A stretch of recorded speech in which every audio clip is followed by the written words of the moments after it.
Okay, cool. All right, welcome everybody. You found your way into the University Lowbrow Astronomers October edition meeting. I'm Charlie Nielsen, the president of the club.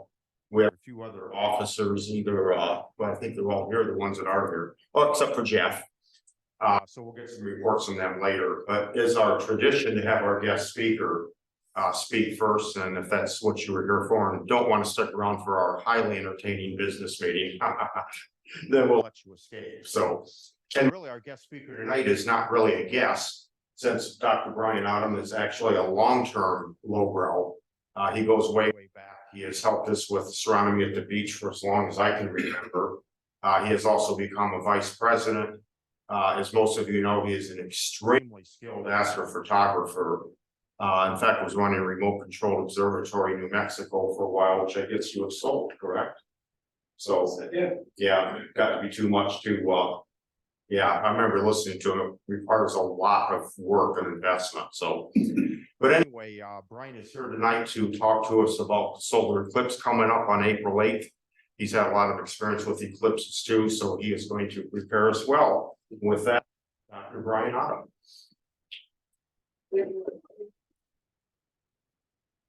How's my audio? Okay, sounds good. Okay. All right, we'll switch over to the. Did someone train you on how to switch over to? Oh. Okay, put back on Zoom here, yeah, and then switch to share. Well, I'm going to talk about planning for the eclipse, and we're going to really nuts and bolts, a lot of detail, and I'll whip through it quickly. Well, I can turn down the microphone. I don't know if I can turn this sucker down. Oh, I can. If it's too loud, I'll just put it further from my. Don't mess with it. Sage advice. Okay, so we're going to be very actionable, and I'm going to whip through it, and there'll be time for questions. Okay, that's everybody's got their individual questions, and so yeah, we'll hit the PDF here.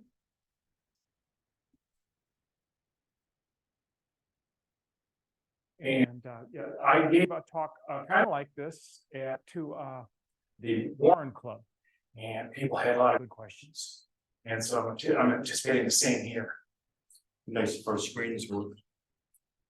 Yeah, I don't see anything on the screen. Okay. Wow, there you did it. Wow. You're a tech guy. A little bit. All right. I guess I can see it now. Okay. All right. So, you know, my background and the bottom line about me is that I bought bigger and bigger telescopes till my back gave out. Right?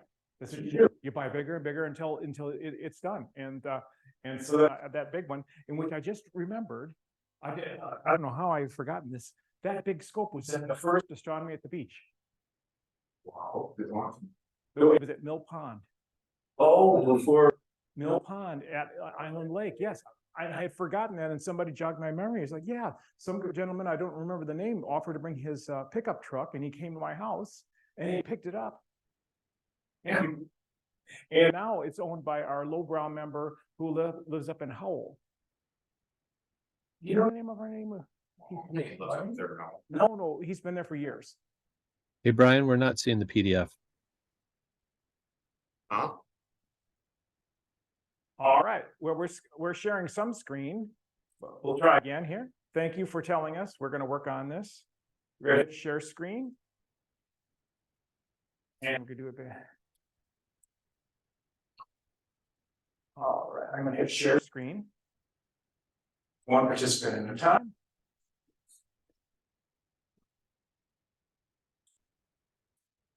I would suggest tracking down lost.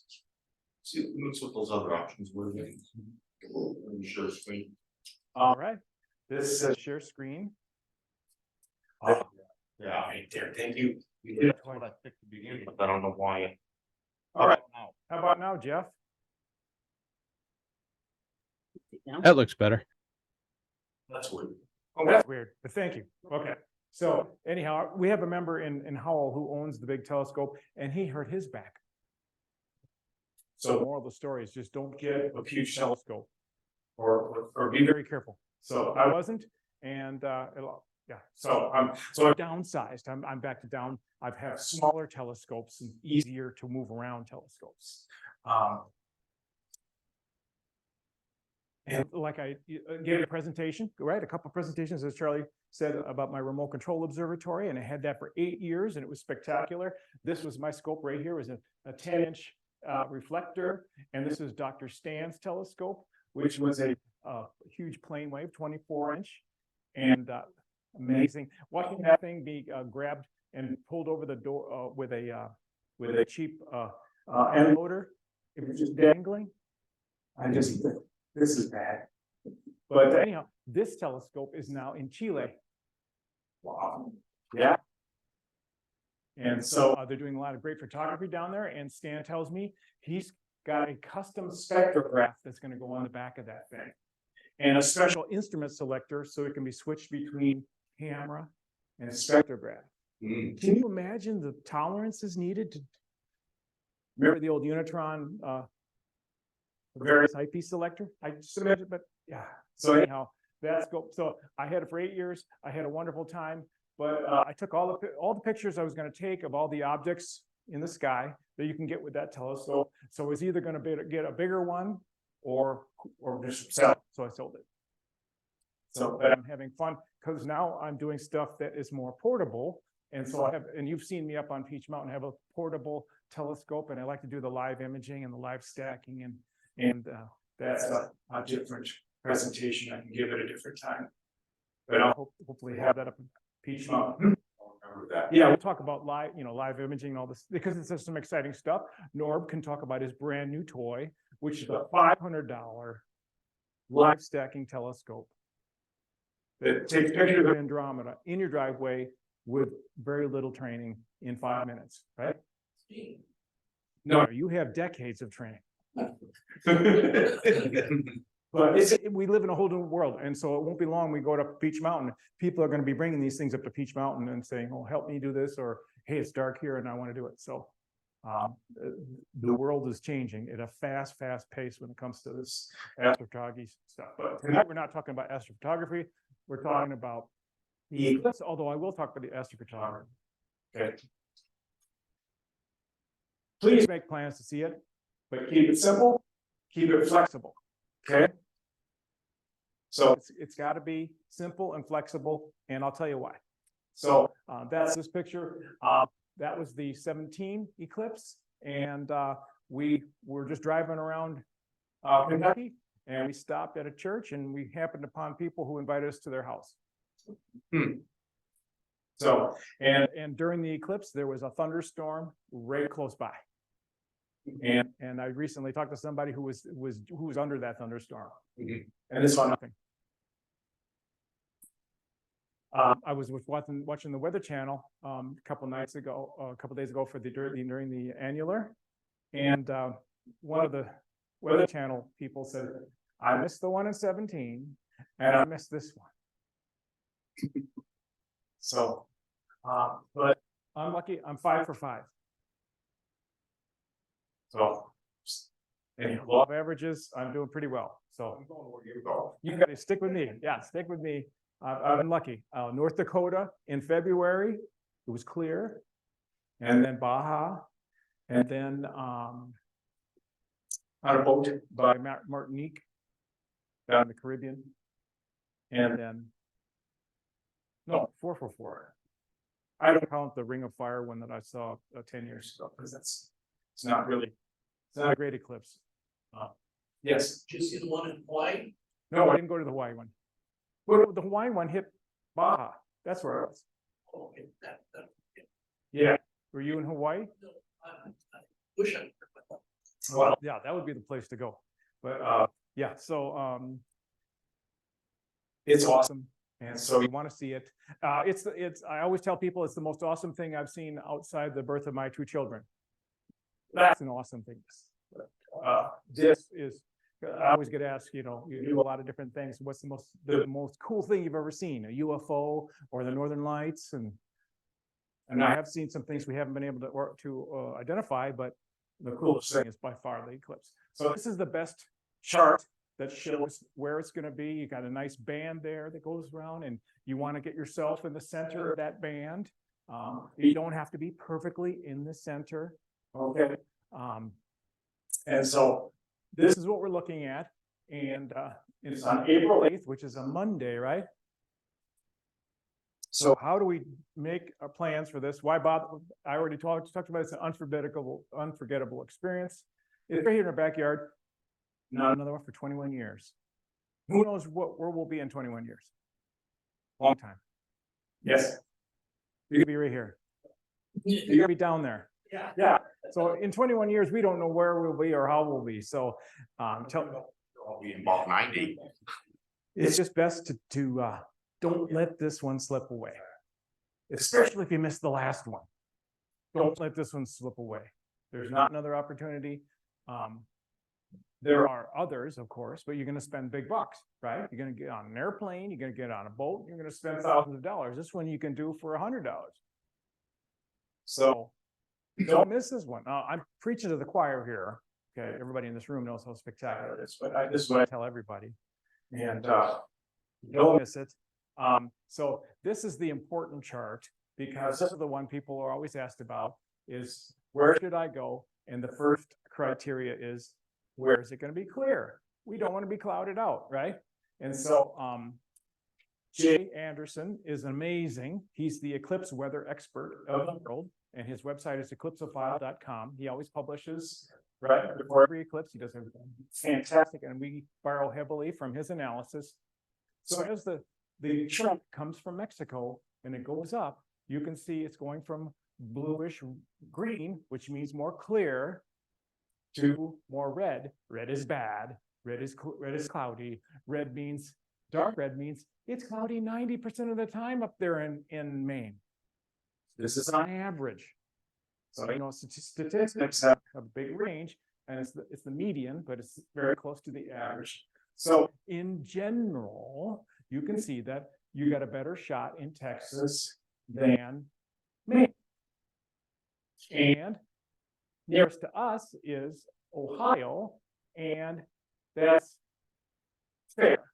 But still, and we'll get into the numbers in specific, but we're not, Ohio is more like in the 60-70% chance of clouds. April 8th is a pretty cloudy time. So that is the tough thing here. So the bottom line on weather is April is a cloudy time. You may choose or want to travel. If you don't, realize you got a good shot of having clouds overhead. That's what makes this one a little different. Because the last one was in August, and it's just a more clear time. So let's dig into this a little bit more. This is Jay Anderson's very cool chart. It's kind of complex. It's basically the same. The scale is from 0 to 100%. What's the fraction of clouds? What's the fraction of clouds at any spot along that center line as it goes from Mexico up to Maine? And so if we look at Texas, we see that Texas, the best spot of Texas, or the lowest number, is about 47%. So the best spot of Texas is you still have 47% chance of clouds. Hey, that's not a good average. I mean, that's not great. But it gets worse as you come up through Arkansas. It gets bad through Missouri. And then as you hit Ohio, it's horrible. And in Lima, which is our closest town, right? The closest town, Lima, is up there way over 70, almost 75% chance of cloud. And then look, it takes a dive to Cleveland. And so what that means is that we have a reverse lake effect situation. It gets clearer towards the lake. So that's what I'm telling you, folks. That's the headline of my thing here is stay close to the lake. That's your closest thing to Michigan. Stay close to the lake. Cleveland is great. Not great, but it's the best we're going to do, because after you go through Cleveland, it's just an upward climb. Buffalo, you know, it's a cloudy place. And so anyhow, but this is, again, just the average. But it's just as a trend, you're only gaining, and I'm only gaining 12% chance of clear because I'm going to Texas. I'm going to right near where the minimum is, this minimum of the T by Texas. So it's not, a huge difference, and it's not automatically clear in Texas. So that's an important point. It's April. April's a cloudy time. So let's look at Texas. The spot where I'm gonna go is in Kerrville. And you can see that the best spot in the United States is just north of Kerrville, where you see some blue there near the town of Junction. That is the clearest, on average, spot. And so Jay himself was the guy who prepared this. He was asked, where are you gonna go? And he goes, well, I would go to Junction. But the downside for Junction is that it's off the center line. It's away from that blue line. So you're only having maybe 2 minutes of totality and not 4. But it's the difference between clouds or 2 minutes. I'll take 2 minutes.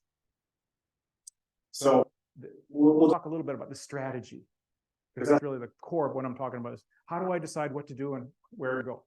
But you can see though, is that as we head up to the northeast, it's still kind of green, which means fair, but it starts to turn red around here, which is bad, right? Now we're up, it's once you cross the Mississippi, it's all bad, right? I mean, it's not great, and it's just all uniformly yucky on average in Ohio and Indiana.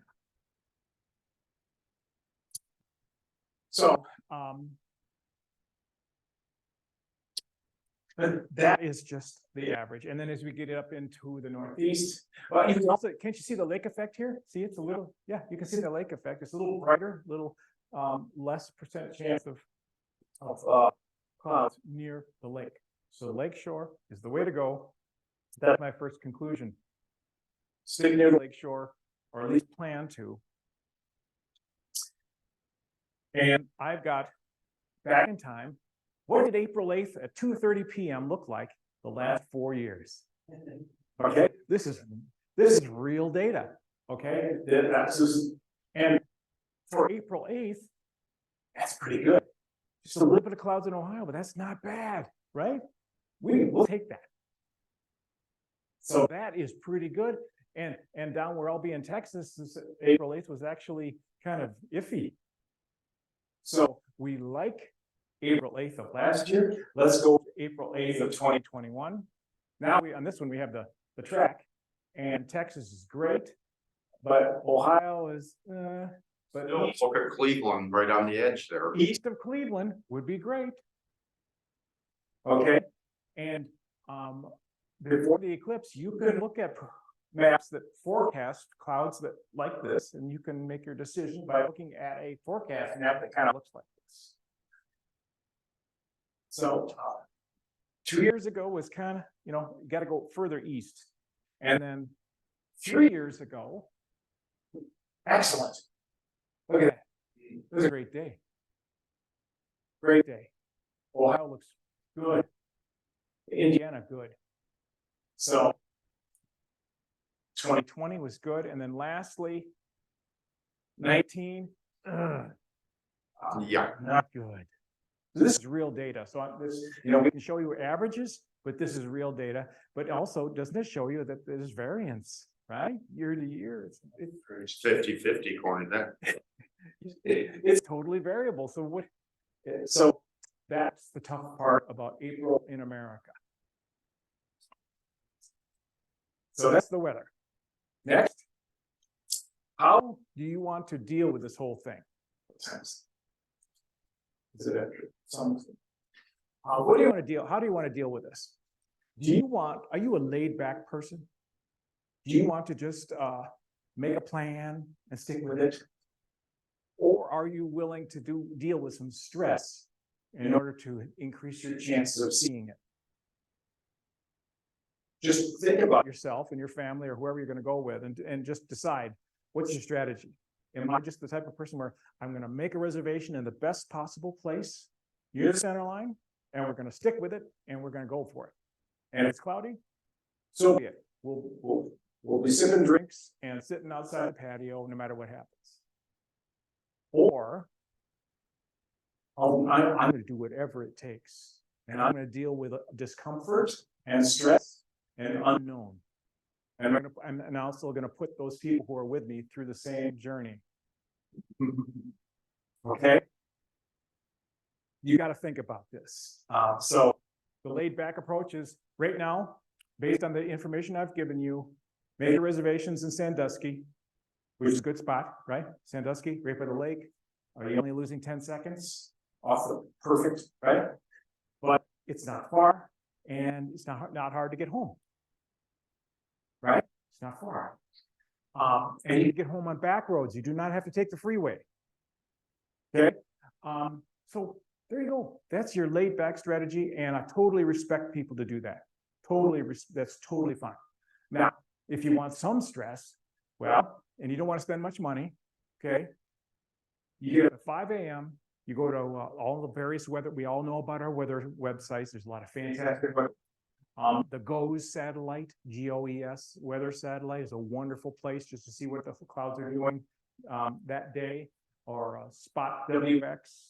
Spot WX is my personal favorite. That's also Jay Anderson's favorite, is Spot WX. Fantastic. You can look at 5, 10 different forecasts, all Canadian ones, all US ones, the 1-day ones, the 3 days, and the 10-day. You can look at all of them and just keep looking at them. You can select any location.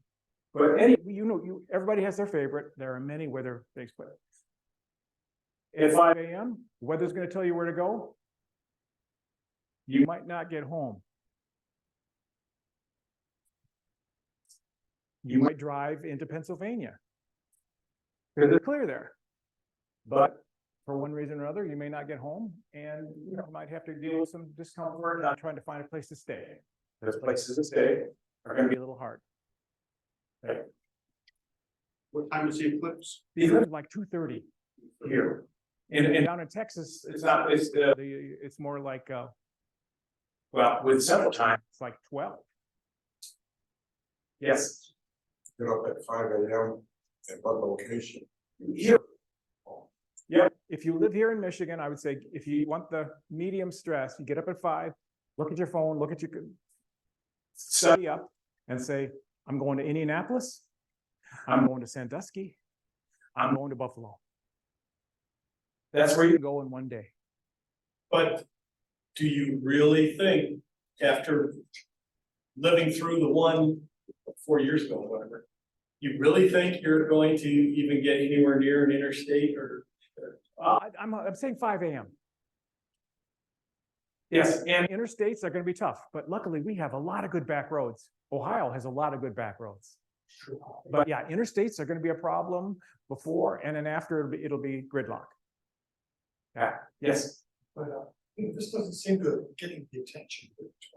17. You think that this is not going to be as popular as the 17 one? Doesn't seem to have the lead up. You're right. This eclipse doesn't seem to have as much of the publicity as the one we had in 17. You're exactly right. But we're not getting this. I just think there's a lot of people who missed out who are going to come. And I think we'll have a lot of Europeans and people from Asia who've got the funds, because we're probably an easy place to travel to. I don't know. You could have, maybe it's not going to be the huge mess it was. The other one was, I don't know. But so that's the laid back, some stress, and now the high stress. This is for the people who say, I am not going to miss it. I am not going to miss it. You leave the day before, and the weather's going to tell you where to go. And for these folks, you can get all the way to Arkansas or all the way to Maine if you want to go. But you're not going to miss it because you've studied the weather and you know that's going to be clear. It's going to be clear in the upstate New York. I'm going to go there. And but you might have trouble finding a place to stay that night. But as long as you stay outside the zone of totality, I think you can find hotels well outside. And a big town like Indianapolis will have places like the north side of Indianapolis. Not the north side? I have to get a hotel room in Indianapolis. Well, other strategies is try to find. I can't do $500. Oh, well, so for the people who are listening online, what Don said is up to $500 a night in Indianapolis. Is that the night before, right? I think I can find. That's the only thing you can find, $500 a night in the city of Indianapolis, which has thousands of hotel rooms. In Westlake, Ohio, just west of Cleveland, on the lake shore at the nature park there in Planetarium, Doubletree Inn just down the street. $1,040 for 3 nights minimum. Oh, Doubletree near Cleveland, $1,000 a night, 3 nights. $1,000 for 3 nights, so $300 a night. Yeah, but that's a good location. See, now we're seeing gouging and real problems here. So another thing is that people will book things that they can easily find online. So think about who's not easily found online. Bed and breakfasts, right? These little peripheral places that don't have a huge web presence, places that aren't a franchise. They're not a Doubletree. They're mom and pop drive up motel, right? So you look for those people who don't really have a big website, and that you'll have a better shot. And calling the local towns, and stuff like that. But it's not easy. That's why I said it's a challenge to find overnight accommodations. Yes. Little tidbit, I know a few people that have booked in multiple places. So they've got themselves an out. People have booked in multiple locations. I booked 3 places in 2017. So there will be some rooms available. And so there will be cancellations. Yeah. Especially if it's cloudy in that location, there'll be a lot of, you'll find a spot there. No, but it's true. There will be cancellations. You gotta keep checking. But anyhow, so I've given you the low, medium, and high stress options. You just need to decide yourself and with your companions what kind of a roller coaster ride you want. Back in 17, I was on the medium to high stress train. Right up until the morning of, there was a discussion: should we move? Once we even found a place. So, and we already talked about this. Traffic is going to be horrific after the show. It's best to just find a place where you can just stay. If you get at least 3-4 hours, if you can. If it's Cleveland or Sandusky, you're fine. You're right. You can leave at 6 and still get home at bedtime, right? I'm staying through that. No, you'd be smart to stay over the next night. Yes, it is. So many stories of people just sitting in traffic for hours, just creeping. Yes. 17, I drove 2-lane roads all the way to Tennessee and hit no traffic. Yes, 2-lane roads to Tennessee. Yes. And when I came back from Kentucky, I was taking all 2-lane roads, and that was the only way. 75 and it took 12 hours. Right. If you're stuck with the interstate, that's where most people are, and they just sit. Whereas people who might have a phone and GPS or map, you can just go on 2-lane roads. Yeah. But from personal experience, the best thing to do is just, if you see it, enjoy it. Do like we did. We had 4 people, all from different parts. Yeah. Pulled all our food together, had a cookout. Excellent. And we left the next morning, and the interstates were like no different. Yeah, that's right. Just relax, stay where you're at, enjoy the people you're with, get some food. And yeah, that's my advice. Don't go anywhere. If you can't stay over, stay over. Yeah, really important. Really important. You got to stay in place. But you got to have some plans for that. We'll talk about that. So this is I guess the yellow means don't travel on those yellow roads, right? If you're getting close before or after, you should not plan on using those yellow roads. But look there's lots of other little roads. And you can see that, you can see where Sandusky is. Is Westlake on there? Yes, Westlake's on it there too. So you can see it's just to the right of it. Yep, that's a good spot. There are some people. Route 2, is that yellow line, or did they not have Route 2 marked? Route 2 is right by the lake. Yeah. Yeah, That's a good one. so I think by the lake, I mean, Yeah. down through Sandusky. and Yes. Yeah. The expressway 80-90 coming off.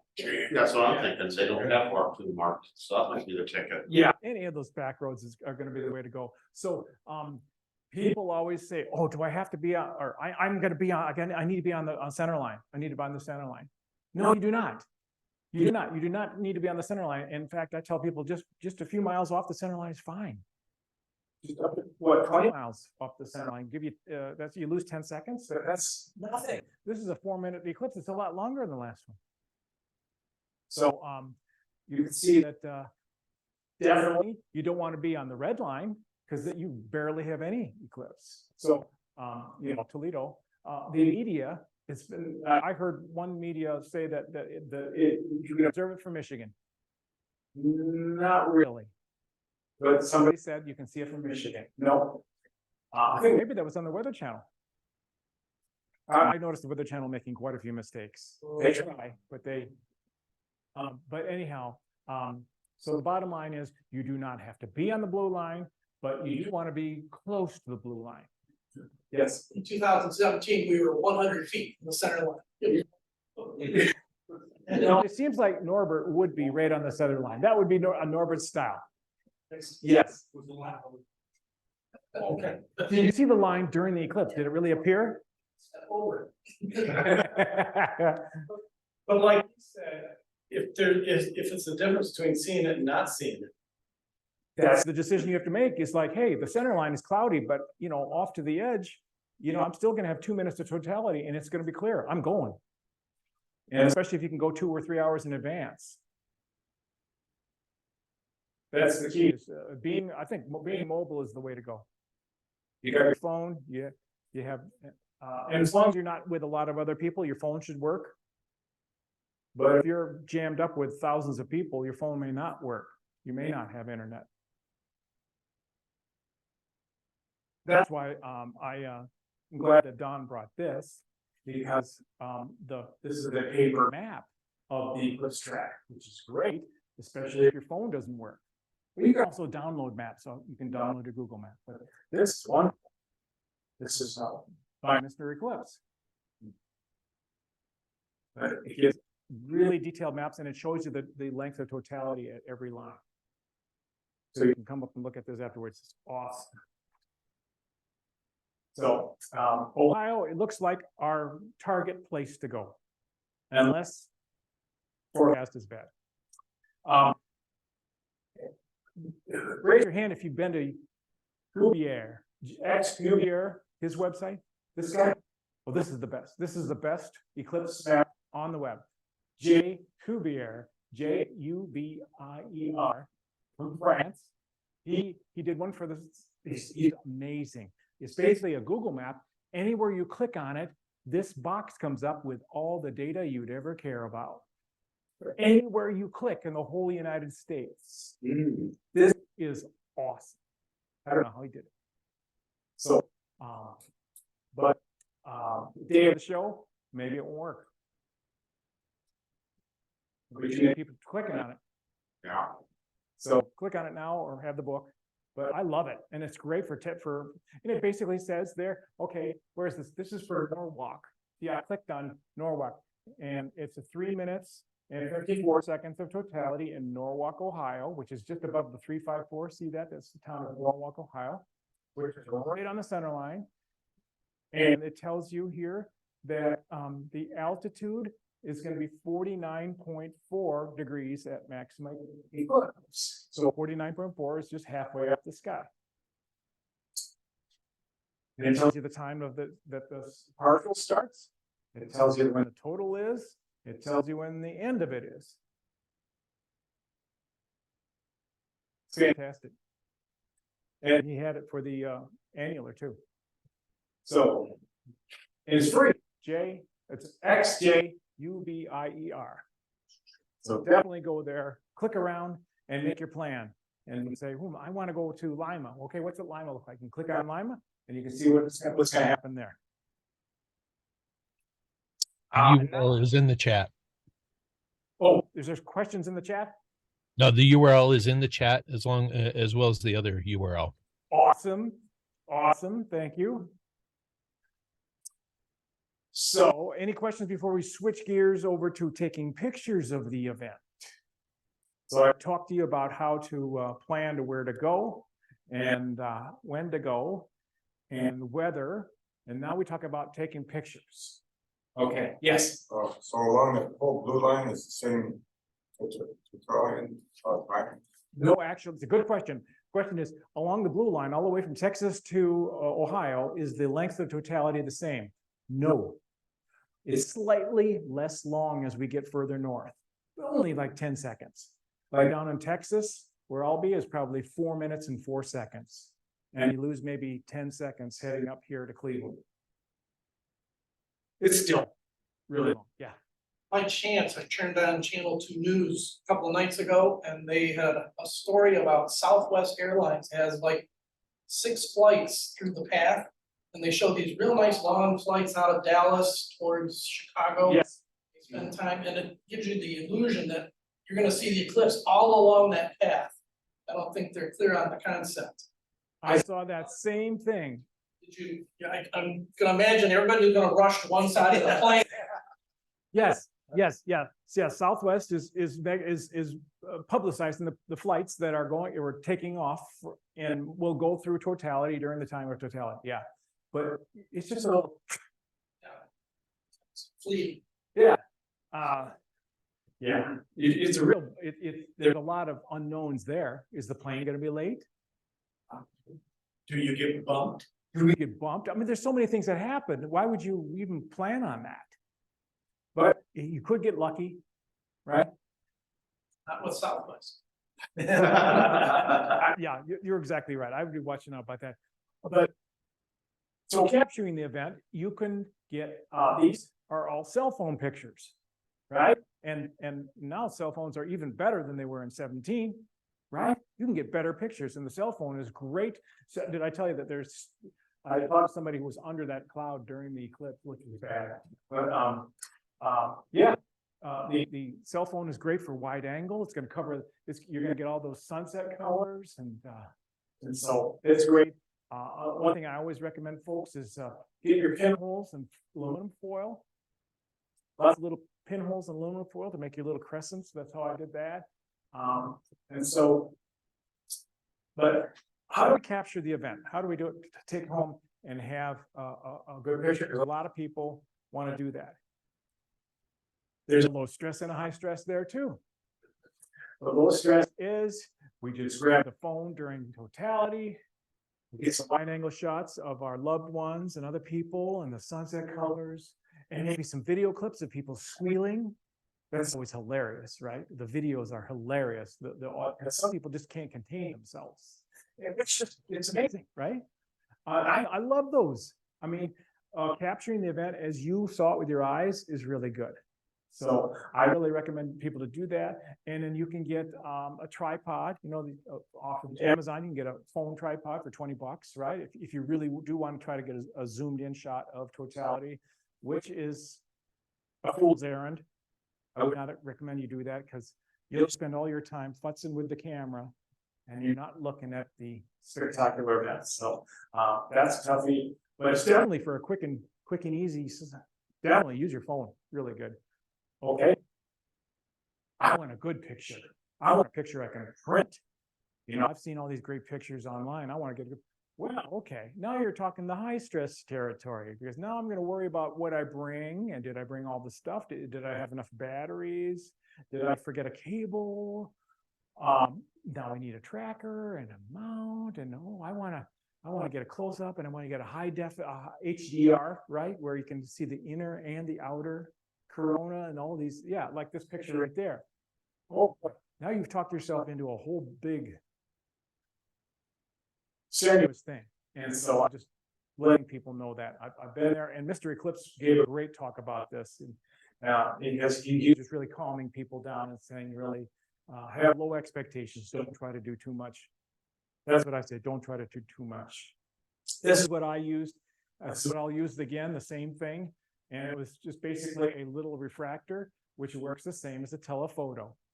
All right? Just a camera, a telephoto, and a little tracker. There are many trackers for $300 nowadays, right? And you can even borrow them from our other people we know in the club, right? A lot of people have them. And so what's nice about a shorter telephoto is it's not really, it's very forgiving for your tracking accuracy, right? A little refractor doesn't care if you polar align. You know, who's got time to polar align? You're not there in the nighttime. All you do is you just, I don't know if I have it here. Oh yeah, you see my compass? Yeah, bring a compass, or your phone will do the same thing. Try to point north, try to get the angle right, do your best, and then you're off to the races. And so, yeah, this is what I use, and it's what I have. I didn't spend any money to try to do anything fancy, and I just I had a clicker, right, a remote control clicker, so I just kept on clicking. I was watching the eclipse and enjoying it, but I just kept on clicking, and then I did do some changing of the exposures, but I didn't do any fancy stuff. So this was my medium way between the high stress and the low stress. And if I didn't get anything, so okay. But I got lucky because it was clear the whole time. But I caught the Bailey's bead at the start and at the end, so I got really lucky there. But you did have to pull your filter on and off. Oh, that's a wonderful point. Yes, you have a solar filter. That thing needs to come off. Yeah. And I've seen people who've taped it on and they try to pull it off and then they mess up the pointing. And now they're swearing and they're not having a good time. Don't do that. Now, you'll enjoy this story. I went to a solar eclipse for the one that was back in '98. And they had an eclipse cruise, and the captain was amazing. He steered the ship away from the clouds, pointed right into the sun, and off to the right was the little island of Montserrat at the moment that the volcano was erupting. If you remember, Montserrat had a big eruption, and all the people basically had to leave. And just before the eclipse, it's belching out black clouds up to 30,000 feet. And there it is right there, spectacular. And my mom was with us, and my sister, and my brother, and his child, and my wife. And the kids were in the pool. But I'm up on the deck and it's just having a great time. And I had a video camera, so I'm taking some video, and I have the filter on, and I'm getting ready, and the captain's counting down on the PA system. I'm getting ready to pull the filter off. The video camera stopped. I mean, it quit. It never worked again. So I got nothing. Now, it would have been a better story. What I should have done is should have just taken it and just gone over the side. That would have been a great story. But no, I wanted to keep it to try to get it fixed. It was not fixable. It just failed at that moment. So I got nothing from that, but it was still a great time. So you've got the lowbrow proof counterweight there. I got a lowbrow counterweight there. That is a jug of water. And that is important to have if you do have a long focal length. It's sensitive to the jiggles. You don't like the jiggles. Well, you do need water to drink where you're at. Down there in Kentucky, it was like 95 degrees and 95% humidity. I almost passed out before the eclipse. It was just awful that day. Now this day in Ohio, you could have sleet, sideways sleet, and you better be wearing your winter clothes, or it could be 70.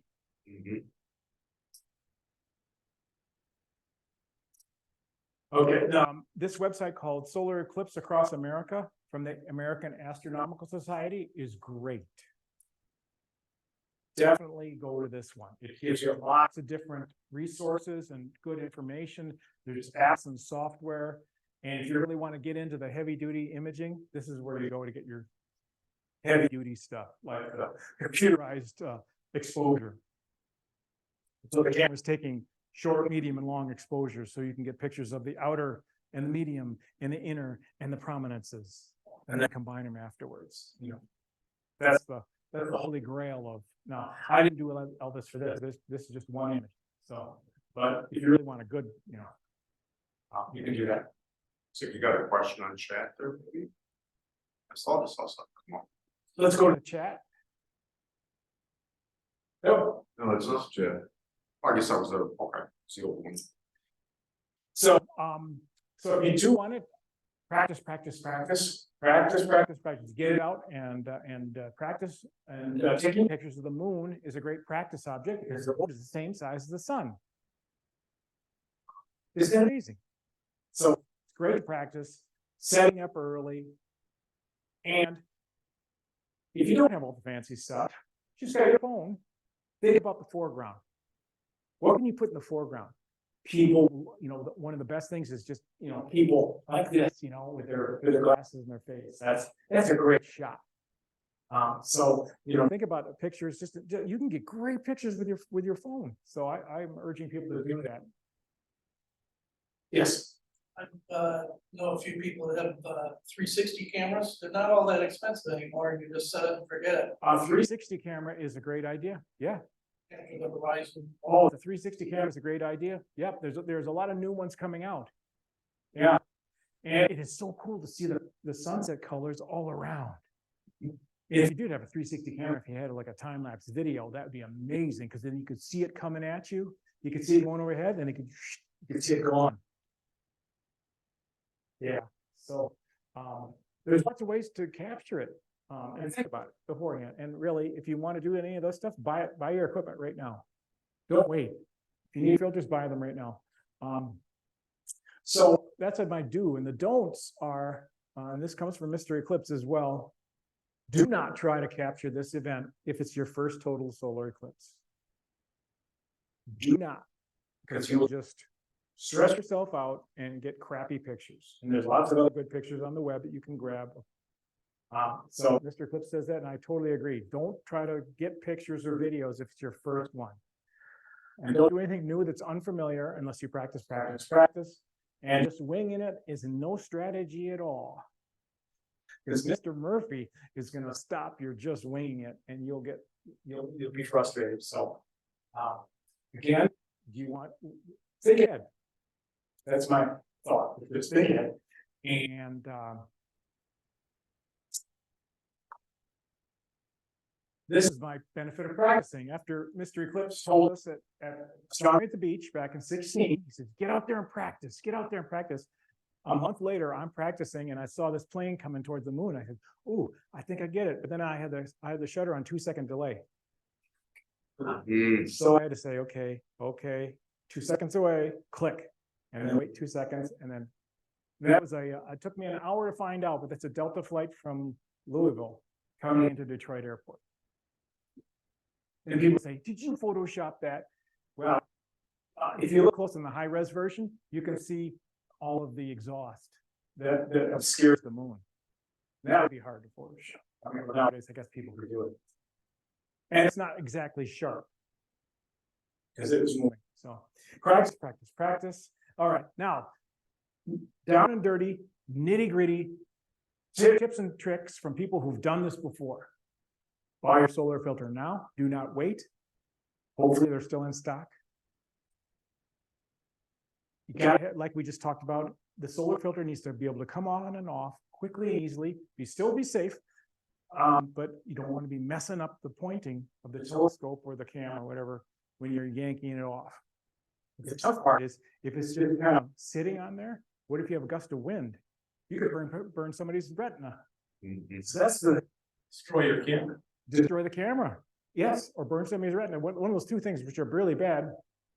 I found just the foam weather stripping is great. Nice little grab, but it doesn't grab too much. You can still yank it off. Gotta have that. Mr. Eclipse says he stakes out his territory with caution tape. Because I was looking at a spot near Sandusky, which is out on like a pier. It's a public pier thing area by rocks. And if I was going to go there, I'd go there the night before and I'd set up caution tape. I'd set up my spot, or else I'd get there at 8 and I'd put up the tape around my body. Yeah. Do you think that the police would allow you to do that? I don't know. By the time they get there, the eclipse might be over anyway. Yeah, but the caution tape gives you your space, and one of the issues is that a lot of people show up at the last minute and they squeeze in. And I could tell he was really sensitive about all his equipment. He didn't want anybody within 20 feet.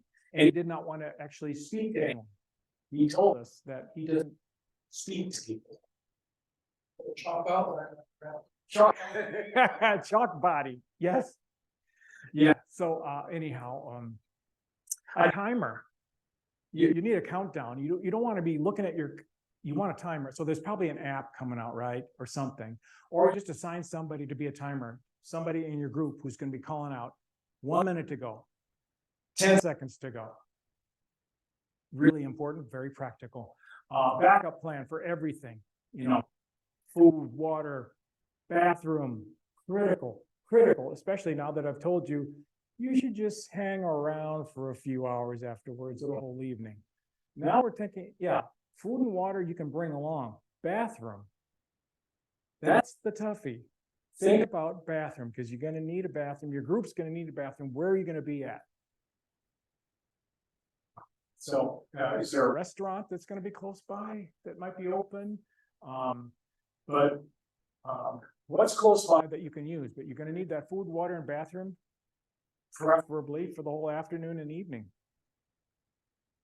So very important.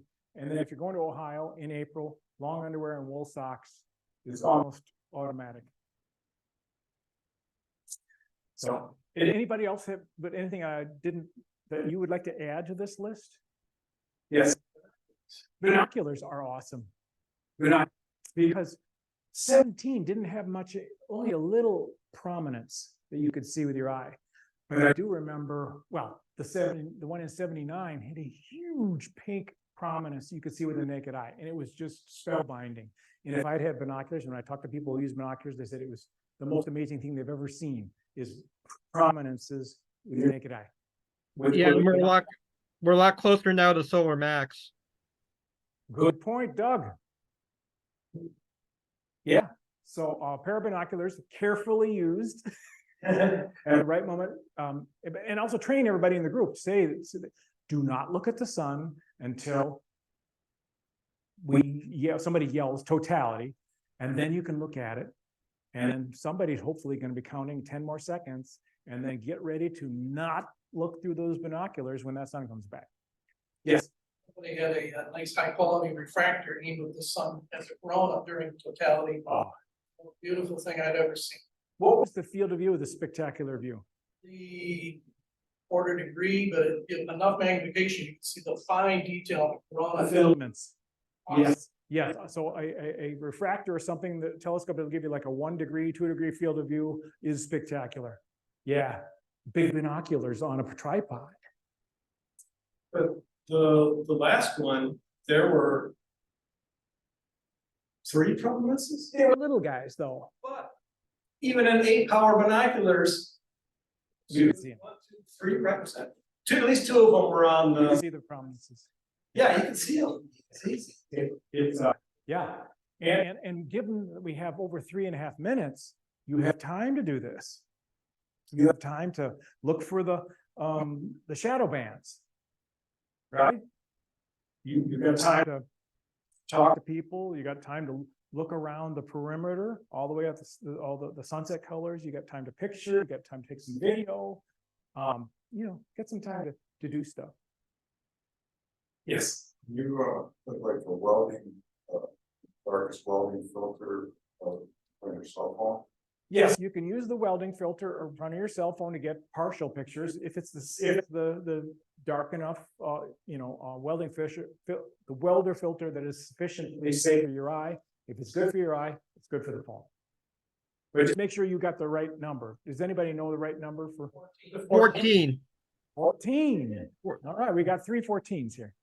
Make sure it's a 14. But during total, you just use your regular phone. Exactly.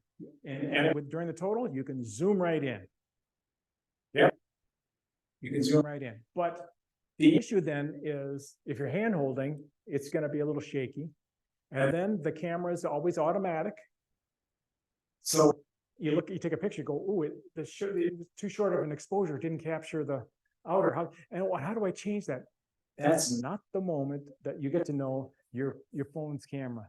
But I do like the the welding 14. That's good. You just hold it right up to it, and then when you're done, throw it aside. Well, then you need it again in 4 minutes. Good suggestion though, because a lot of people have the welders 14s around. Or they're easy to get at the last minute. Like when the solar filters are all sold out, you could probably still get the welders 14.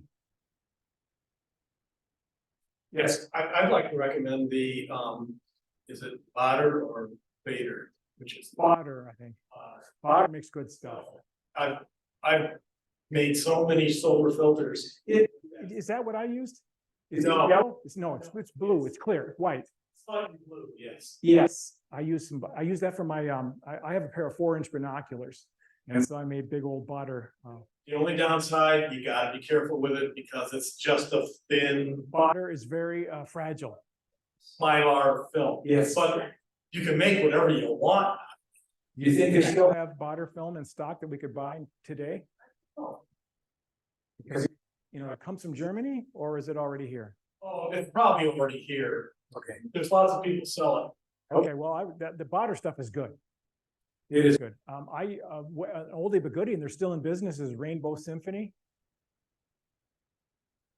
Rainbow Symphony, they've been around since '79. And I think they're the ones who I bought my little filter that I put on that refractor that you saw. So, but yeah, people should get their filters now. Get your filters now, start practicing, because they're not going to be, you can't get them later. And so these are some of the websites that you can go to.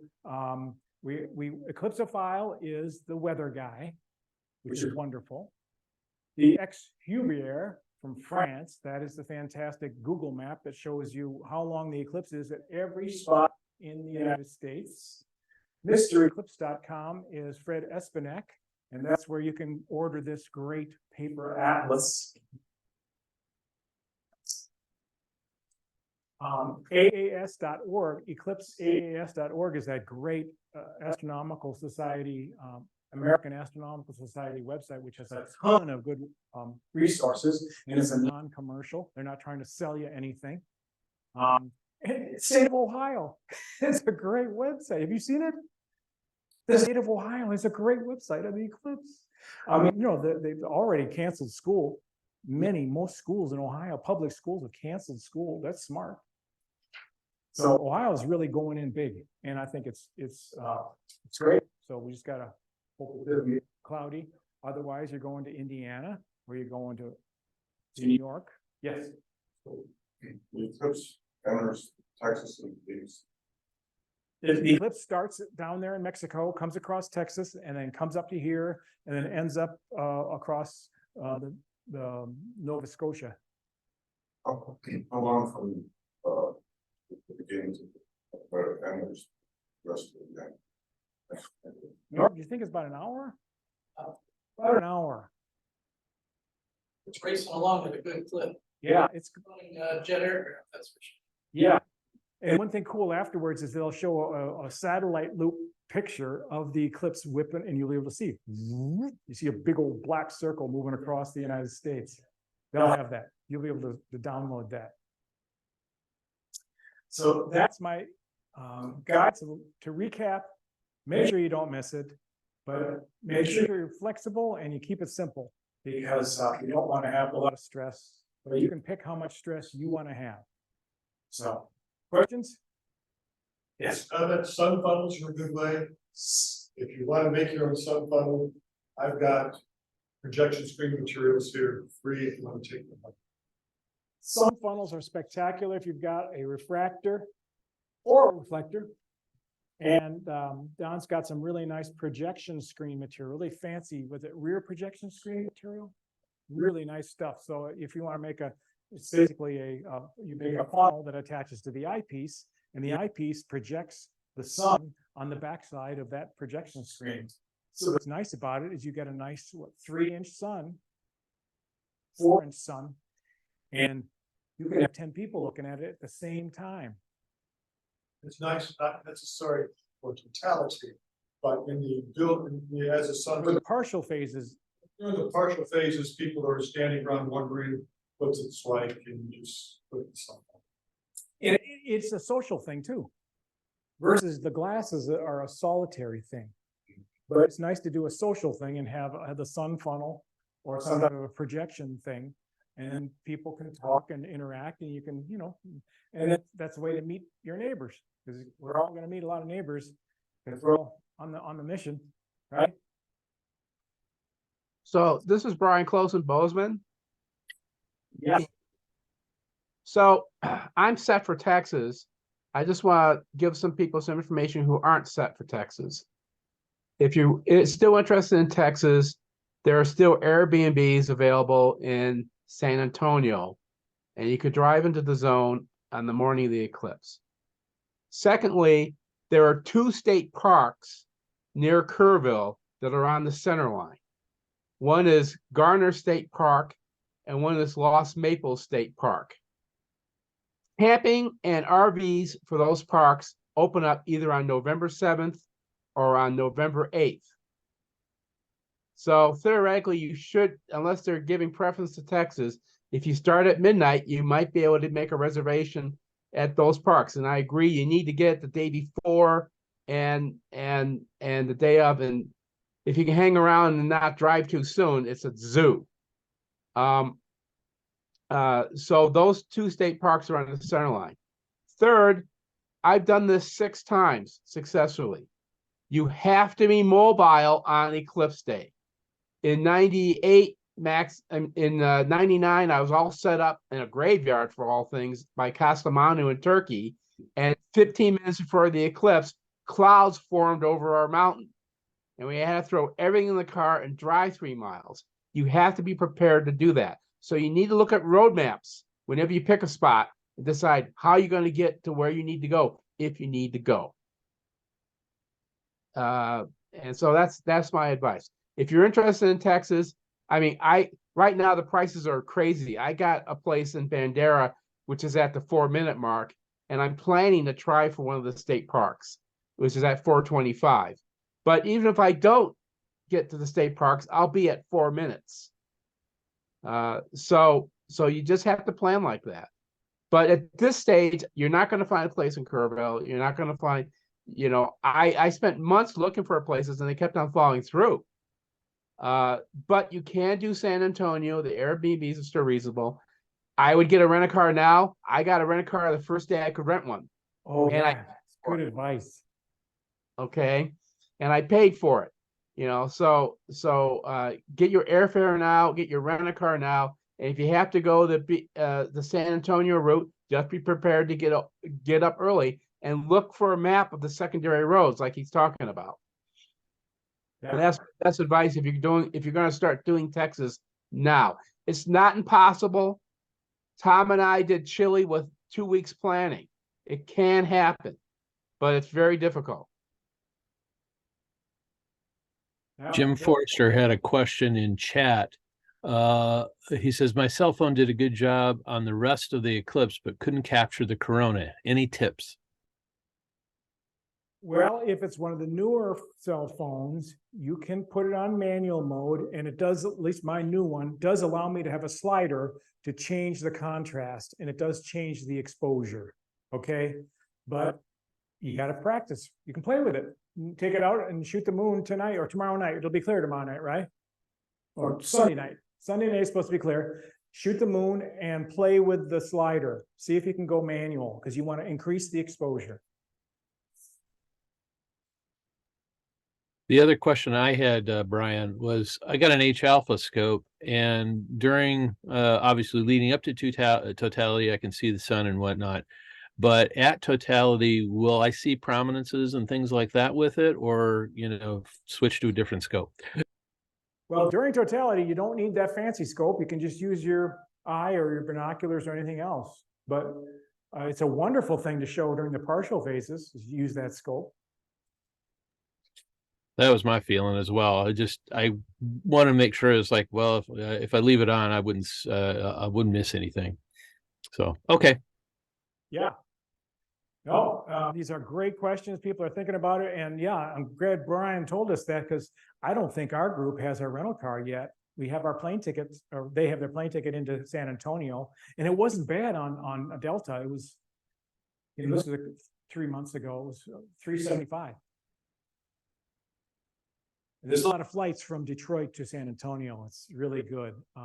If you wanted to go to that way. But like I said, I'm only gaining by the percentage of 12%. Although what the detail is that, yeah, if you're willing to go up, just up, you can get a really much better chance if you go north because it's higher. It's called the Edwards Plateau. That's where I hope to go. You can stop share because we're done. Thank you, everybody, and I hope you have a clear eclipse.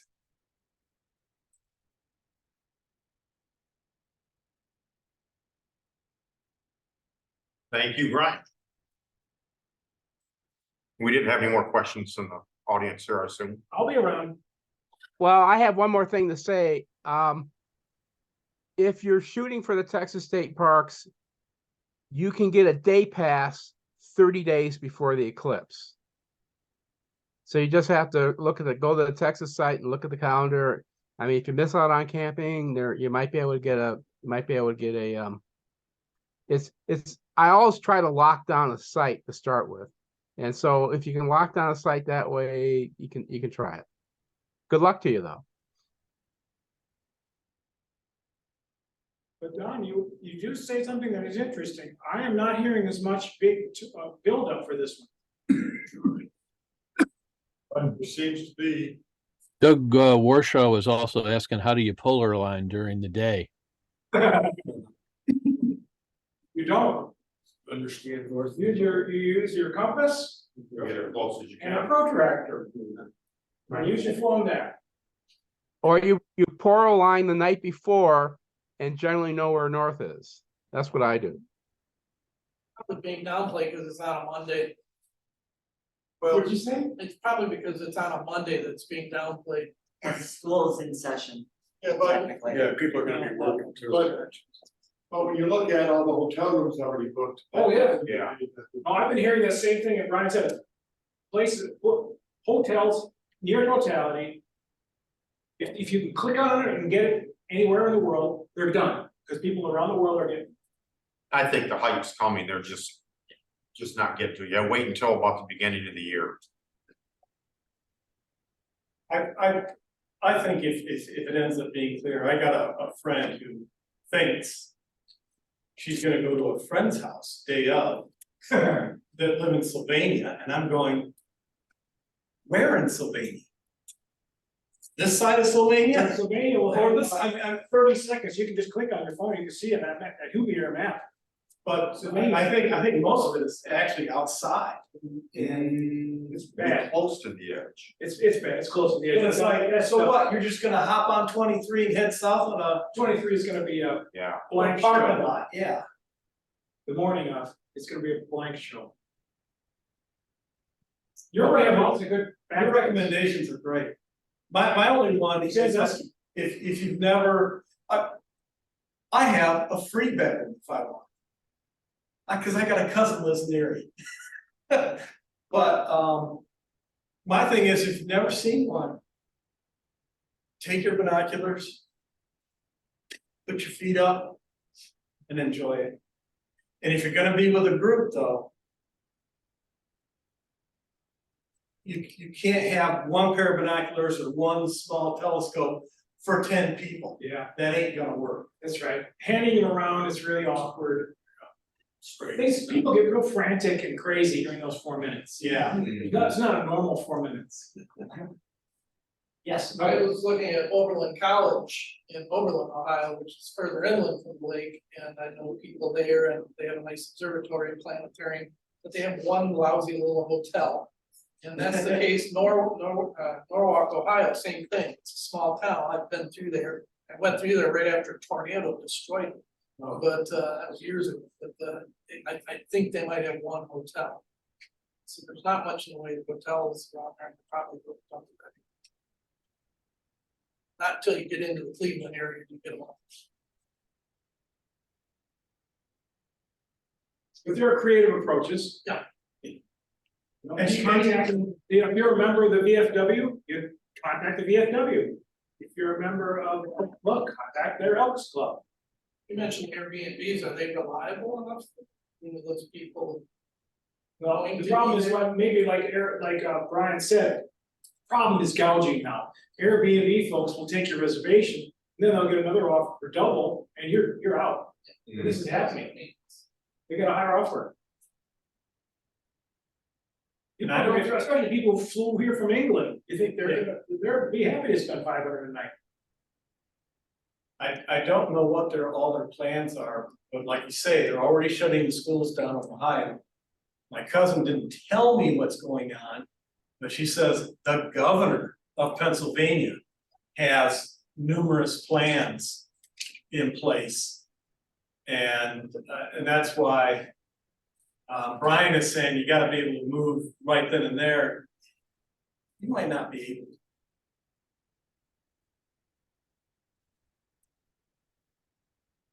I got lucky in the last one because telling Jackie, we had a hole clear up where I was. Even though it had been clear. Yeah. But nobody was moving that day. But we were out west, your options of moving, your routes are limited. And as a group, we have to do a better job of telling people the safety aspect of this. I think everybody, I have another friend who was a teacher in the Ida schools and went through all the elementary schools and high schools, tell all the teachers how to safely observe it, and have Eclipse class and everything. Elementary school, the teachers shut the shades, kept everybody inside and told them not to look through the windows or at the windows. In spite of all the effort that. Yes, I was in Kentucky and some of the schools there were doing it in Kentucky. Oh my God. Not letting the kids look at it. That eclipse light is very dangerous, even if you look out the window.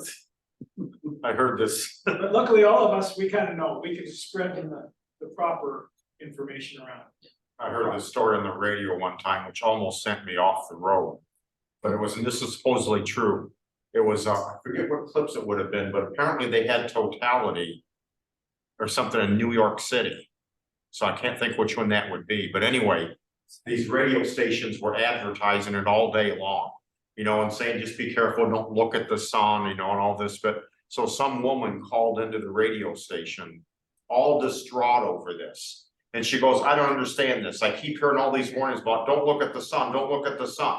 She goes, well, if it's so dangerous, why do we schedule these things during the day?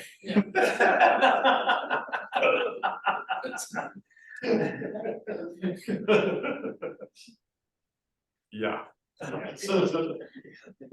She needs some help that we cannot provide.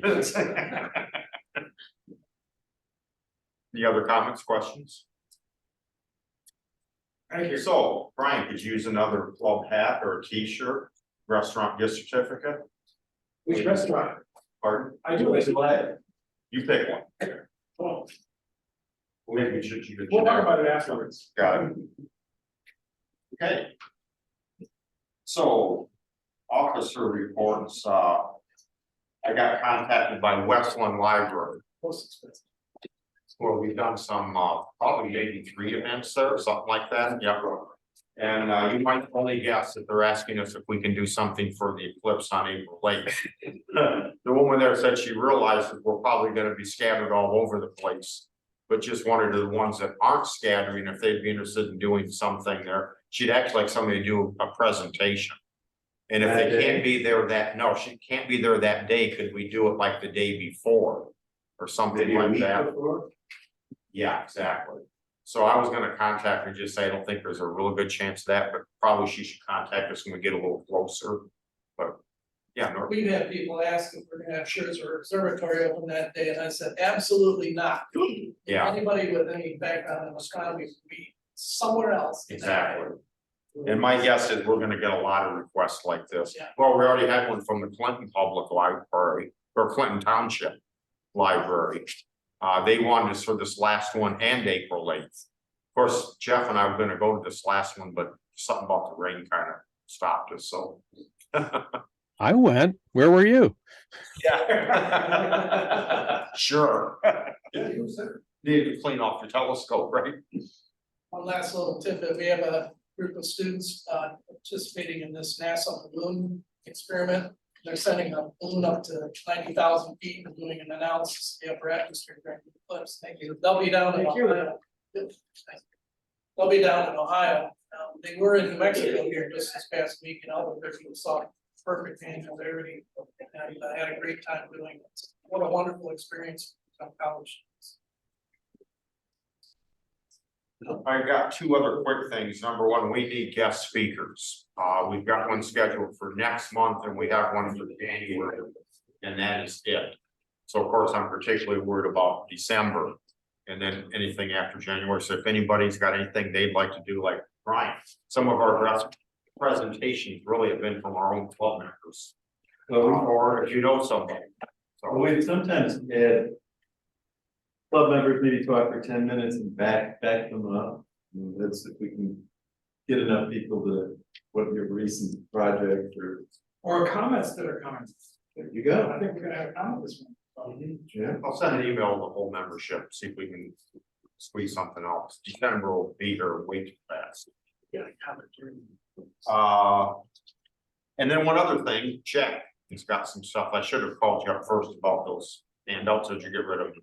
Oh, well, I've been talking to some of the people here already, but just for other people which need to know, we did get these from the Astronomical League or handouts for people getting involved in astronomy, beginning light. So we've been giving these out. Sure, I've not seen it. If there's anybody here that's a new member within this year or so that would like one of these, I'd be glad to give them one. Okay, did you, Jack, just other than that, I'll have some of these next time around in November, December. Yeah, it's good and just general information for people getting involved in astronomy and things like that. The Astronomical League, I guess, sent us, I think, 100 of these. And the Astronomical League is gonna have their big conference in Bryce Canyon. ooh. Yeah. Is it next summer or the summer after? They were in Louisiana last. Anyhow, it's a spectacular location and, yeah, that would be awesome. Bryce Canyon in June. No, they give it to us free the first time. Should I divide with your office report, Jack? Okay, while we're at it, then one other thing I'm gonna ask, some of you might remember this. But we still have some of the Ruby left. $1 a piece if anybody would like one. Very nice, you can cut them up on your laptop or your tablet or on your phone. So, okay.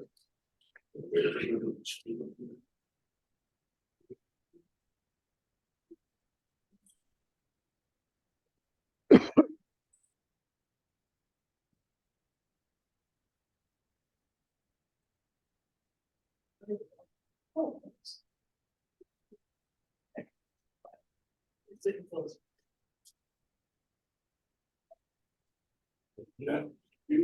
Oh, another one. Yeah. This is They're going fast tonight. we got a few left. Who's it for? You, oh, okay. You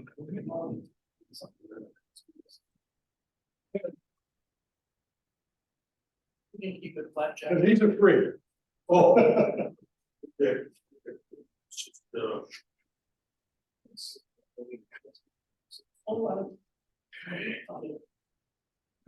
Okay, remember, Don, how did you? You got it. The phone. That was got the last one, Bill. Good, okay. Very good. Leave it wet. Leave it wet. Oh, okay.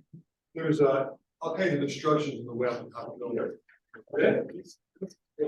Yeah.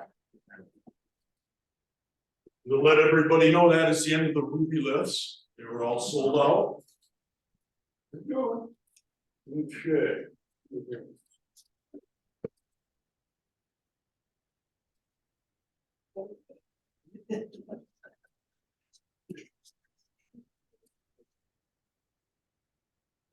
Other than that, the other thing we had going on is we've been doing some work out at the observatory. Putting in some fans on back of the McMath mirror, cool it down, get rid of some of the distortion when you're observing it at. I don't think. If we have a way of showing this, is there we have a Yeah, I don't think we have a. Is there? yeah, we'll fix you up here. We put these on the back limit math. And we're gonna work, it's myself, Doug Nell, Don Foley, and Tom Ryan helped with some of the other ones. Oh, okay. Oh, okay. Yeah, so you can see these guys right here, and those are the grates, fan, grills that we put on top of them, so you won't get your fingers caught in the fans when they're turning in that. And the fan grates were 3D printed by Don Foley's son, so thank you for that too. And one other thing, as we got that one there, show them this one next. Now, what you're looking at is the data logger, and we have a brand new dehumidifier. And it's good for like 450 square feet. But this blue line here is the humidity line, and you can see how tight it's keeping the humidity in the observatory. Right around that 50 mark, which is what's set for. And then if you want to look at what the old unit looked like. This is the old unit. That's a month and a half of data. Roughly, yeah. And this is about last year's data. You can see how much variation there is in the humidity line. So the new dehumidifier is working really well. Should keep the observatory better conditioned. Basically that's it. I have, along with the work we've been doing on the fans, just been a lot of little maintenance work and things to get done to keep the observatory functioning. So with that, take all this away. I'll turn it back over to you. Great. Thank you, Jack. Brian. You want to flip it back? Not that I want to be on screen. You want to hear about astronomy at the beach? Did we already report on that? No, I'd like to. not today. We did astronomy at the beach. We had 3,200 people. We are back at the pre-COVID levels. It was fantastic because the weather was fantastic both nights. And NASA had their inflatable rocket and giving away a lot of stuff. We had over 50 telescopes. And the planning committee is looking at it as a big success. So, yeah, it was a big time, big success. We had good keynote speakers on both nights, and it was a ton of fun. So it's huge, and it was a success largely because of the Lowbrow Jeff Kopanis, who was in charge of the social media marketing campaign, which is important nowadays. And Adrian was also on the committee and helped, and we had wonderful help from the Ford Club and the Watt Club, and even some folks from Oakland. Okay, so huge effort, and it's great to be back on solid ground. We had a raffle for the first time and raised $1,700. We have a 501c3 now, so we can really start fundraising and getting some big money. There's some plans for that. So both of us, the best weather. It's been the best weather we've had for years. Yeah. I mean, 6 years. And so it's fantastic. So yeah. Quick question, what were some of the things that they were giving away? They had some donations from Celestron and There was over 100 things donated. Oh, there were 100 different items. I mean, eyepieces, Eclipse glasses, everything. And yeah, they raffled over 100 things. Okay. And some things came at the last minute. I don't think were even able to be given out. Yeah, it's back up and running after COVID, so it's great. And the committee is looking for fresh blood, fresh people to participate. because Jeff and I are gonna step aside, we're available to help, but we're gonna step aside from our positions on the board. But we had a great time, it was tons of fun, I was stuck inside, with my booth, but I had so many people coming in, and little kids grabbing their parents and say, oh, look at this, come in here, and parents would begrudgingly come in. And but it was tons of fun. Anything else you want to report on? Paul Gross, did they ever fix his telescope? Yes, Paul Gross had a spectacular time because they fixed his scope. It took an hour and a half to download the new firmware onto it. It's insistent on holding onto that meeting. Yes, because John, Mr. Mead Fixer, what's his last name? From the Ford Club, John.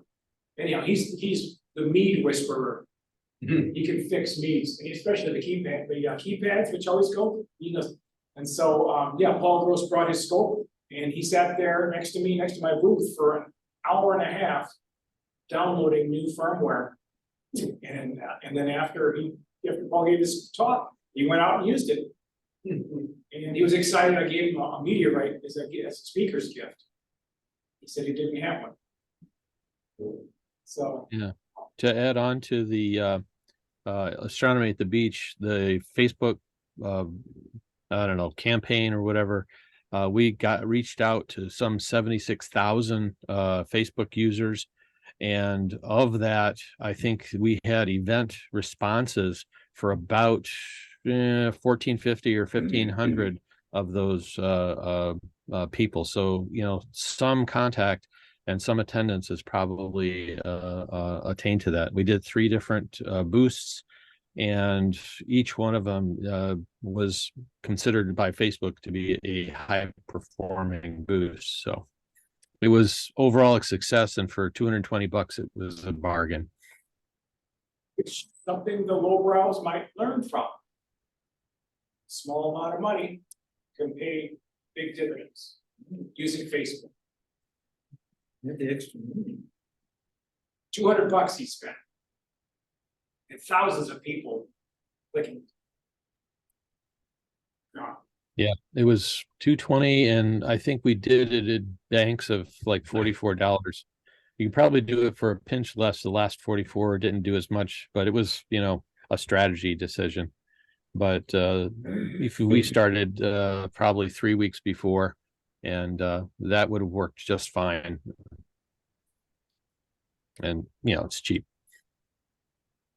Last word is that astronomy on the beach is on good firm footing now. We've got a good. Yes. We got money. So it looks like it will continue as successfully. Excellent. And they very much appreciate all the donations from each club. Lowbrows gave what, $350? Sounds about right. So that's I thought it was 500 actually, but Oh, actually, yeah, 500. I think we did up, I mean, yeah. that was very generous. That was probably our biggest check. Yeah, if Doug was here, you could tell. And they needed it because they have the 2 tents, and the cost of renting the tents has gone way up. Yeah. Is that it, Brian? Dave? Well, to begin with, tomorrow morning, Sean Carroll is giving a talk on many worlds of quantum mechanics. Yeah, this, I don't know if you. That's from a talk.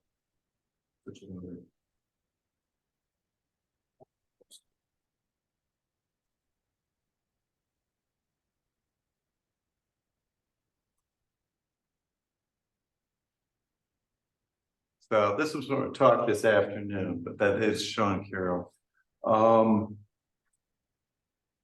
And yeah, he's got a little different take on quantum mechanics. I'm not gonna explain it here, but and then Fred Adams is giving a talk morning of December 2nd, formation of the solar system. These are both setting marine physics. And we have had some conversations about club participation. I don't think and I know you had some comments last time. Oh. Yeah, remember about how we used to do club, open houses. So, I don't think we're quite ready to go through it, but maybe not in the next club meeting, talking a little bit about that. This is something I said like more than 24 hours ago. Yes. Oh, okay, that It was more than 24 hours. That explains. I was taking minutes, so I know that you said this. And thanks for taking the minutes, Dave. Yeah, he's done it twice in a row, and he declared he will not do it 3 times in a row. Yes, I did say that. You did say that. That it? Yeah. Okay, thank you. In the Zoom audience, how about Jim? Not much here. For the next meeting, I'll have a proposal for next year's open house schedule. And if you hadn't noticed, we got clouded out both nights this month. And that's it. Thank you, Jim. That leaves us with last but not least, Jeff.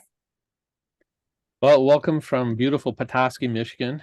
It's raining here too. I think the one thing I had to do before we left town on the 14th for our annual eclipse, I and Avital Keeley, our speaker from last month, we went out to Clinton, and they were planning on a bunch of activities for the annular eclipse event anyway. So they had activities for the kids and all that, and turnout was, well, as drippy as the rain did. So we did get a little bit of rain out, but we still had about a half a dozen people show up and, listen to and learn about the sun and the eclipses. And they had the NASA feeds going from New Mexico and Texas. And so there was a little bit of a cheering when, we got totality, and they kind of made the best of the event. I took the H alpha scope so they could see what the difference between a normal telescope and this thing, because the large protruding etalon control there, and they had a good time. I don't think I couldn't take attendance in person today, so I don't know if Charlie did a roster or not, but I think we had about 15 max on the Zoom meeting this tonight. Yeah, 15 is what I saw max. I don't have any chart because I'm kind of strapped for my data connection here. Website, I haven't done much other than try to post the spectacular pictures that members keep mailing the list and keeping those somewhat updated. I'm a little behind this week, but it was good stuff. I got a couple of article submissions for the newsletter. I encourage everybody to give Amy tons and tons of articles so she can pick and choose and make every issue as spectacular as last month's. I think that's about it, Charlie. Thank you, Jeff. If nobody has anything else, I would like to have Austin explain how he would like to take you up to see the presentations if you want that are going on right now. Yeah, so tonight we have a Seed in Depth program. It's sort of an alternate to our astronomy nights where we don't focus on the general history of the observatory, but more specific stuff. In case of tonight, we call it James Watson's Search for New Worlds, where we highlight James Watson's history as a person, as an astronomer, as a member of the Ann Arbor community, and all of his weird quirks and some of the highlights of his time here. And yeah, I'm sure some of you are somewhat aware of that, but we just kind of have fun talking about him. We razz about him too. He was kind of an odd person. Nobody liked him, but yeah, we have fun with it. So I encourage you, I'll take you up as a group. We'll walk through, visit the different rooms where the student docents have different presentations, answer any questions you have. We'll talk shop about Watson, tell you some behind the scenes stuff. Yeah. Could we see the transit school and fit school? Yeah, we would take part of the presentations moving through those rooms. So we'll talk about Watson's specifics in those rooms. We actually have some images of asteroids we've taken through the FITS telescope in the past year. They're not fantastic, but they're real. And so we're happy with that. We're kind of practicing with that kind of stuff. All that, so yeah. So unless anybody has anything else, I suggest we adjourn and follow Austin. Thanks, guys. Thank you much. See you next month. Yeah, I would. Thank you, everybody.